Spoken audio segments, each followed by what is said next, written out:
আজকে আমি আপনাদেরকে দেখাবো বার্নপুরের ৬০ বছরের পুরনো একটি মিষ্টির দোকান। যে মিষ্টির দোকানটা শুধুমাত্র ফেমাস মানে বিখ্যাত হয়েছে দুটি কারণে, সেটি হচ্ছে ছানার পায়েস এবং মিষ্টি দই। তো আসুন আমার সাথে পুরো ভিডিওতে থাকুন, কি করে মিষ্টি দইটা বানানো হচ্ছে তার প্রসেসিংটাও আমি আপনাদের সাথে শেয়ার করব। আশা করি আপনাদের ভালো লাগবে। বার্নপুরবাসী যদি ভালো লেগে থাকে তাহলে অবশ্যই একটি লাইক কমেন্ট শেয়ার করে দেবেন। বার্নপুর থেকে যারা দেখছেন তারা কিন্তু অবশ্যই কমেন্ট করবেন। তো পুরো ভিডিওতে থাকুন।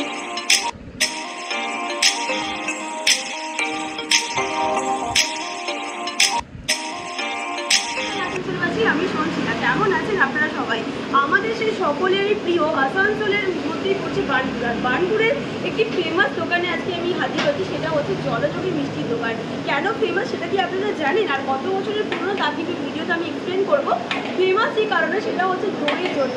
দইটা এতটা সুন্দর যে আসানসোলে এক ডুপ্লিকেট কপি কেউ করতে পারে না। অসম্ভব সুন্দর খেতে। আর কী করে বানানো হয় সেটা দাদার মুখ থেকে জানবো, কতদিনের পুরোটা জানবো। ভালো লাগলে অবশ্যই শেয়ার করবেন, কারণ প্রচুর পাবলিক ডিমান্ডেই কিন্তু আজকের এই ভিডিওটা। তো দাদা, কতদিনের পুরোনো এই আমাদের প্রতিষ্ঠান? মোটামুটি ৬০ বছরের পুরনো। ৬০ বছর, আচ্ছা। তো আমি তো দেখি যখন আসি দেখি কাকু থাকে। কাকুরই ছেলে আপনি? হ্যাঁ, আমি কাকুরই ছেলে। কাকু এই মুহূর্তে দোকানে নেই, উনি খেতে গেছেন বাড়ি। এখন আমি উপস্থিত আছি। মানে পরবর্তীকালে দাদাই নেন, দাদাই থাকবেন, দাদাকে ওই জন্য নিয়ে এলাম এই ভিডিওতে। আচ্ছা দাদা, মিষ্টি দই যে এত ফেমাস জলযোগের আমাদের বার্নপুরের, তো এই কীভাবে বানানো হয় বা ফেমাস হয়ে উঠলো তার কারণটা কি? ধরুন, আমাদের পারিবারিক ঐতিহ্য, পারিবারিক যে একটা আমাদের সিক্রেট রয়েছে, সেটাই আমরা ওটাকে আমরা বংশ পরম্পরায় ধরে রেখেছি। এই জন্য আমাদের দইটা আত্মীয় কেউ দখল করতে পারে। দইটা প্রথমে তৈরি হচ্ছে দিয়ে চিনি দিয়ে কন্টিনিউ এখানে এগুলো তো আমাদের ফোটাতে হয়। এটা অনেক দুধ চিনি দিয়ে এটাতে আমরা ফোটাতে হয় অনেকক্ষণ ধরে। আচ্ছা, মানে দইটা যে ফেমাস হয়ে উঠেছে তার পিছনে কিন্তু প্রচুর পরিশ্রম আছে এবং ভালোবাসা দুটো মিলিয়ে কিন্তু আজকে এই জলযোগের দই ফেমাস হয়েছে। প্রথমে দুধ চিনিটাকে আমাদের ফোটানো হয়। আচ্ছা, তারপরে ফুটিয়ে অনেকক্ষণ ধরে ফোটাতে হয়, কমসে কম ৩-৪ ঘন্টা ধরে। ৩-৪ ঘন্টা ফোটানোর পরে রেডি করতে হয়। তারপরে গরম দুধটা যেখানে আপনারা দেখছিলেন ওইখানে কন্টিনিউ ঠান্ডা করতে হয়। ঠান্ডা করে এখানে রাখতে হয় না, আর এখানে রাখতে হয় না, এটা তো ওটা সন্দেশ হচ্ছে। আচ্ছা, সন্দেশ। তারপরে যখন ঠান্ডা হয়ে যায় তারপরে আমরা ওর মধ্যে প্রসেসিং করে তারপরে ওই যে মেশিনগুলো দেখছেন ওই মেশিনে ওগুলো হচ্ছে ইনকিউবেটার, ওইগুলোর মধ্যে আমরা পাত্রে ভরে করে দিয়ে দিই এবং সেটা মোটামুটি ৬ ঘন্টা থেকে ৭ ঘন্টা সময় লাগে জমতে।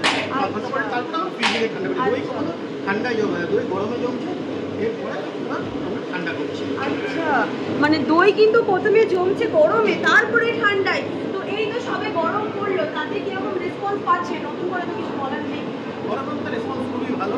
যদি আমরা যা তৈরি করি সেটা সম্পূর্ণ শেষ হয়ে যায় এবং অনেক সময় অনেক কাস্টমার এসে না পেয়ে ফিরে যান। আমরা চেষ্টা করি আরও প্রোডাকশান বাড়ানোর জন্য। আমাদের হয়তো সবসময় সম্ভব হয় না, তাও তবুও আমরা চেষ্টা করি আমাদের ডিমান্ড ফুলফিল করার জন্য। হ্যাঁ, দোকান আমাদের প্রতিদিন খোলা, সকাল 7:30 থেকে রাত 10:30 পর্যন্ত। মানে সকাল 7:30 থেকে 10:30 পর্যন্ত রাত্রিবেলা আপনারা কিন্তু দোকানটাকে ওপেন পাবেন। বলে দিচ্ছি, বার্নপুর বাস স্ট্যান্ডের সামনেই পড়ছে দোকানটা। সামনে নিয়ার বাই বলতে একটা উৎসব ম্যারেজ হল আছে, তাই তো? উৎসব ম্যারেজ হলের একদম অপোজিটেই পড়ছে এই জলযোগ। হ্যাঁ, বার্নপুর অ্যাকশন কমিটি, একদমই তাই। তো যারা বার্নপুর থেকে দেখছেন তারা তো জানেনই জলযোগের দইতে কতটা স্বাদ হয়। অবশ্যই কিন্তু লাইক করতেই হবে। তো চলুন, আমরা সেই দইয়ের দাম হচ্ছে 180 টাকা কেজি। 250 গ্রাম, 500 গ্রাম, 1 কেজি, 2 কেজি সব কিছুই অ্যাভেলেবেল রয়েছে। মানে বাড়িতে বসে জমিয়ে বুড়ি বসে দই যারা খাননি তারা অবশ্যই এই ভিডিও দেখে একবার হলেও খাবেন এবং অবশ্যই কমেন্ট করে জানাবেন কেমন। কতদিন আগে আপনার সাথে কন্ট্যাক্ট করতে হবে? আপনি 7 দিন আগেও কন্ট্যাক্ট করতে পারেন। অনেক সময় আমাদের ডেট যদি খালি থাকে আপনি 2 দিন আগেও করতে পারেন। অনেক ফুলও হয়ে যায়, তখন অনেক কাস্টমার হয়ে যায়। আচ্ছা, বাঙালিদের শেষ পাতে মিষ্টি আর দই না হলে জমে না। তো দই কিন্তু সমস্ত কাজেই লাগে, যে কোনো অকেশনে। আর সেটা যদি জলযোগে দই হয় তাহলে তো কোনো কথাই হবে না। তো চলুন, এরপর আমরা জলযোগে সেই দইয়ের দিকেই ফোকাস করবো। এখন স্ক্রিনে দেখ, এটা হচ্ছে 1/2 কেজির একটা দইয়ের কন্টেনার। তো এর মধ্যে আমি দইটা মানে এতটা তো আমি খেতে পারবো না, তাই ফার্স্টে একটুখানি খেয়ে তোমাদেরকে রিভিউ দিই।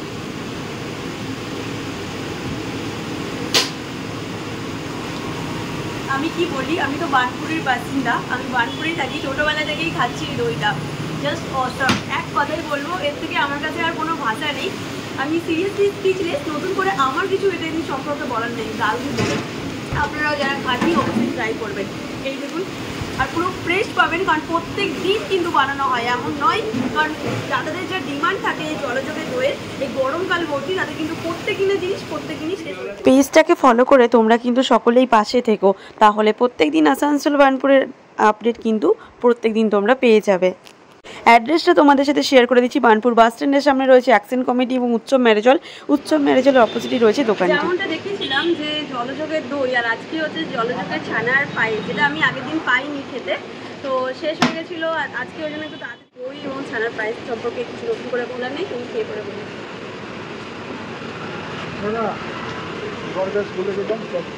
দারুণ খেতে দেখাবো। দাদা, এটা মোটামুটি কিরকম দাম? 40 টাকা কিলো। 240 টাকা করে কিলো হচ্ছে এটা দামটা। তোমরা 100 গ্রাম থেকে কিন্তু কেনাকাটা করতে পারো, মানে খেতে পারো। একবার খাই।